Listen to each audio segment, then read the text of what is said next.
అన్న నమస్తే. నమస్తే. ఏం పేరే? నా పేరు శివశంకర్ అండి. సో మరి ఇప్పుడు జూబ్లీహిల్స్ లో ఉప ఎన్నిక వస్తా ఉంది. సో ఎట్లా ఉంది ఇప్పుడు 3 పార్టీలు అయితే హోరాహోరీగా ప్రచారం సిద్ధమైతా ఉన్నారు. సో ఎట్లా ఈ జూబ్లీహిల్స్ ఏ పార్టీ గెలిచేటట్టు అంటే ఏం చెప్తారు? మీకు ముందుగా మీడియా వాళ్ళకి ఇలా అక్టోబర్ 17వ తారీఖు అండి, ఇలా ప్రపంచ పేదరిక నిర్మూలన దినోత్సవ శుభాకాంక్షలు మీ అందరికీ కూడా. మన గవర్నమెంట్ మీకు అన్ని సేఫ్ అయినటువంటి జర్నలిస్టులకి మరి ఏయో ప్రకటిస్తున్నారు, అవన్నీ మీకు లభించాలని, మీరు కుటుంబంతో చల్లగా ఉండాలని కోరుకుంటూ, ఇక జూబ్లీ నియోజకవర్గానికి వస్తే ఇక్కడ ఓటర్స్ ఇప్పుడు ప్రస్తుతానికైతే ఏదైతే గణేష్ సికింద్రాబాదు ఏ టైపులో అయిందో, కంటోన్మెంట్లో ఎట్లయితే గెలిచిండో ఇదే సేమ్ ప్రాసెస్లో జరిగింది అక్కడ కూడా. ఉప ఎన్నిక బై ఎన్నికలు రావటం ఎవరికైనా దురదృష్టకరమే. గోపీనాథ్ భార్య గారికి మేము సానుభూతి తెలియజేస్తాం. అయితే ఇక్కడ ఏంటంటే నవశకానికి నాంది. అసెంబ్లీలో కొత్త కుటుంబాల నుంచి ఎమ్మెల్యే కావాలి అనే ఉద్దేశంతో ప్రతి ఒక్క గల్లీ కూడా అనుకుంటుందండి. నేను స్థానికంగా ఇక్కడ ఓటర్ని, మాకు 5 ఓట్లు ఉన్నాయి. నవీన్ యాదవ్ గారు నేను ఎప్పటి నుంచో గమనిస్తూ ఉన్నా. ఒక ఓటర్గా నా బాధ్యత ఏంటంటే ప్రభావితం చేసే వ్యక్తుల పాలసీని ఆపాసన పట్టడం అనేది, చూడటం అనేది మా ఓటర్గా నా బాధ్యత. నేను నవీన్ యాదవ్ గారిని, చిన్న శ్రీశైలం యాదవ్ గారిని గమనించినప్పుడు వాళ్ళు సరే కొంతమంది సరే అవతల వర్గం ఏయో అంటనే, అది నిజమా కాదా అని గమనించినప్పుడు వీళ్ళు రౌడీ అన్నారు. రౌడీ అంటే ఏదో సినిమాలో కనుక పేదల హృదయాలు గెలుచుకునేవాడిని రౌడీ అంటే అనండిరా అని అంటారు కదా సినిమాలో. అట్లనే ఇవాళ ఏ గల్లీ కృష్ణానగర్ బి బ్లాక్లో కూడా కార్లు పెట్టడానికి ఉండవండి, కార్లు పెట్టడానికి ఉండవు. రైమత్ నగర్లో కార్లు పెట్టడానికి ఉండవు. గల్లీ ప్రజలు అంటే కారు కూడా లేకుండా ఓన్లీ నైటే బండ్లు ఉంటాయి. మరి అసలు గల్లీలో పరిచయమైన వ్యక్తి నవీన్ యాదవ్. 3 సార్లు ఎమ్మెల్యే ఒకే కుటుంబం నుంచి అయింది. 4వసారి అంటే 20 years. అంటే కొత్త తరానికి కొత్త నీరుకు చోటే లేదు అసెంబ్లీలో. ఈ ప్రాసెస్ మీద ఇవాళ రైమత్ నగర్ ఓటర్స్ కానీ, మరి కృష్ణానగర్ ఓటర్ కానీ, అంటే టోటల్గా జూబ్లీ నియోజకవర్గ సానుభూతి ఉంది. ఒక వ్యక్తిగా హిందూ ధర్మం ప్రకారం భర్త చనిపోయిన భార్య మీద మాకు సానుభూతి ఉంది. సానుభూతి లేదు మేము తెలియజేసాం కూడా, సానుభూతి మేము వెళ్ళాం, కలిసి వచ్చాం కూడా.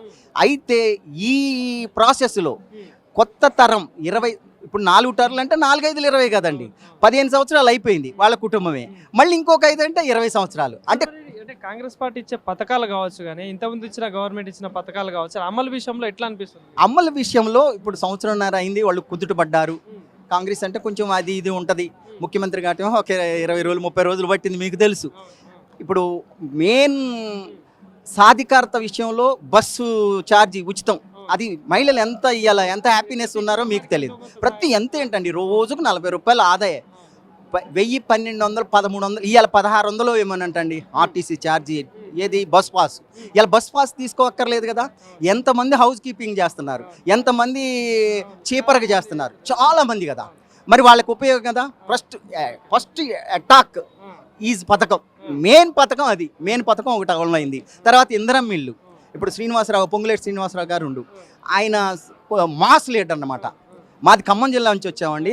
పొంగులేటి శ్రీనివాసరావు రెడ్డి గారిని చూడండి, ఆయన క్షేత్రస్థాయిలో మంత్రి అయినా కూడా ఆయనకు క్షేత్రస్థాయిలో పాలేరులో ఎంత పట్టుందో మీరు గమనించండి. పేరు పెట్టి పిలుస్తాడు అందరిని. దరిదాపు ఒక మంత్రి అయ్యుండి క్షేత్రస్థాయిలో ఈ 10 సంవత్సరాల్లో ఆయన వచ్చి 2000 వైసీపీ నుంచి +2 ఈ 15-20 సంవత్సరాల్లో క్షేత్రస్థాయిలో అట్లాంటి లీడర్ మేము మర్చిపోం. ఎట్లయితే పొంగులేటి శ్రీనివాసరెడ్డి ఏ విధంగా అయితే అక్కడ ఖమ్మంలో పాగా వేసిండో, ఇక్కడ జూబ్లీ నియోజకవర్గంలో ఏ పార్టీకి సంబంధం లేకుండా చిన్న శ్రీశైలం యాదవ్ అనే కుటుంబం పాగా వేసింది. దీనికి కారణం ఏంటంటే ఇలా సానుభూతిని మించి ఎందుకు గెలుస్తుండు అంటే, ఇలా చిన్న శ్రీశైలం యాదవ్ గారు చేసినటువంటి ప్రయోగాలు, ఆయన చేసినటువంటి విద్యార్థులకు ఉపయోగపడ్డాడు, అనారోగ్యంతో కూడుకున్నటువంటి కుటుంబానికి ఉపయోగపడ్డాడు. ఇదంతా గత 2-3 దశాబ్దాల నుంచి నడుస్తున్న కార్యక్రమం. బీజేపీ వచ్చే ఛాన్స్ ఉంటుందా మరి జూబ్లీహిల్స్? బీజేపీ దరిదాపు ఆయన అధ్యక్షుడు ఉన్నప్పుడు కొద్ది ఊపు ఉందండి. ఎప్పుడైతే బండి సంజయ్ని మార్చారో అప్పుడు కొద్దిగా వెనకడుగు వేసింది, అది 3వ స్థానానికి పోయింది. బండి సంజయ్ ఉన్నప్పుడు మీరు అన్నట్టు టగ్గుపోటీ.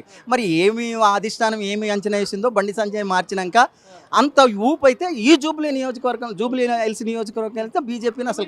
ఇంతకుముందు ఎమ్మెల్యే పరిస్థితి ఎట్లా ఉండే మరి? మాగంటి గోపీనాథ్ అనేవాడు పర్లేదు, కానీ ఎప్పుడైతే ఆయనకి కాంగ్రెస్ గవర్నమెంట్ వచ్చిన తర్వాత, ఎప్పుడైతే ఈ వీళ్ళ ఉప మేయర్ ఉండు కదా, మేయర్ తోటి తన అనుచరుడు ఎప్పుడైతే బయటికి పోయిండో మానసికంగా ఆయన కుంగిపోయిండు.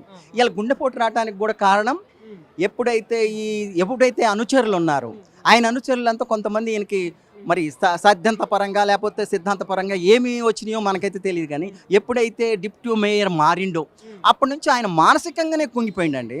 ఆయన ఈ మానసికంగా అంటే దరిదాపు 2-3 సంవత్సరాలలో ఆ సెకండ్ టర్మ్లో చేసింది ఏమీ లేదు.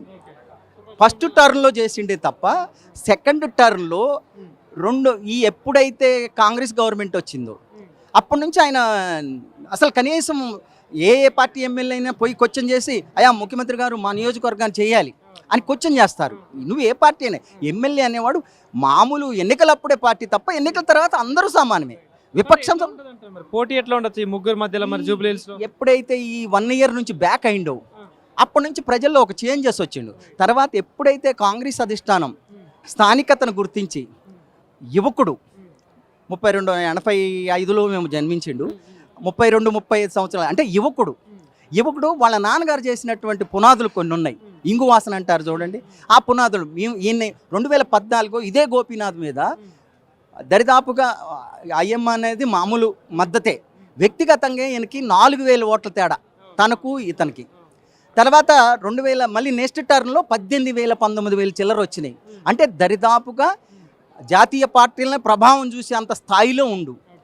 ఇప్పుడు కొంతమంది ఇండిపెండెంట్లు స్థాయిలో కొంతమంది ప్రభావం చేసే వ్యక్తులు ఉంటారండి. ఇండిపెండెంట్గా కొన్ని 2-3 సీట్లు ఇండిపెండెంట్లో 18,000 ఓట్లు, that is not a joke. మనం ఈ విషయం చూసుకున్నా అర్థమైంది. 18,000-19,000 వచ్చినాయి. ఇలా జాతీయ పార్టీ నిన్ను గుర్తించి సీట్ ఇచ్చింది, మీరు ఎందుకు గెలవరు? దట్స్ క్వశ్చన్, మిమ్మల్ని అడుగుతున్నా. 18,000 అన్ని ఓట్లు వచ్చినప్పుడు పార్టీ తోడైంది. అప్పుడు ఐఎంఎం కూడా లేదండి అక్కడ పెద్దగా. తర్వాత సెకండ్లో కొంచెం నిరుత్సాహంతో చేసి సరే ప్రజలు గెలిపించుకుంటారని వదిలేస్తేనే 19,000 వచ్చినాయండి.